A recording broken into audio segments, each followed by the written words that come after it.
જયરાજસિંહ જાડેજાએ પરિવાર સાથે મતદાન કર્યું છે। ધારાસભ્ય ગીતાબા અને પુત્ર ગણેશભાઈ સાથે મતદાન કર્યું। ગોંડલમાં લોકોને મતદાન અવશ્ય કરવા માટેની અપીલ તેમના તરફથી કરવામાં આવી છે। પ્રથમ તો બધા મતદારોને શુભેચ્છા પાઠવું છું કે શરૂઆતની 2 કલાકની અંદર મતદાનનો મને ઉત્સાહ જોવા મળ્યો છે। સાથોસાથ અમે બધી જ બેઠકો ઉપર ભારતીય જનતા પાર્ટીના ઉમેદવારનો વિજય થવાનો નિશ્ચિત છે।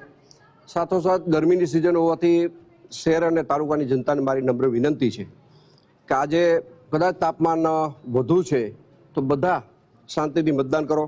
અને આજે સ્થાનિક સ્વરાજ્યની ચૂંટણીમાં ગોંડલમાં શાંતિપૂર્વક મતદાન થઈ રહ્યું છે અને દરેક મતદારોને અપીલ કરું છું કે દરેક મતદારો આ ચૂંટણીનું પર્વ છે એટલે દરેકે મતદાન કરવું। આજરોજ વિજયના વિશ્વાસ સાથે મેં મતદાન કર્યું છે। ગોંડલ શહેર અને તાલુકાની જનતાને હું નમ્ર વિનંતીને અપીલ કરું છું કે આપણે બને એટલું જાજામાં જાજુ મતદાન કરી સમય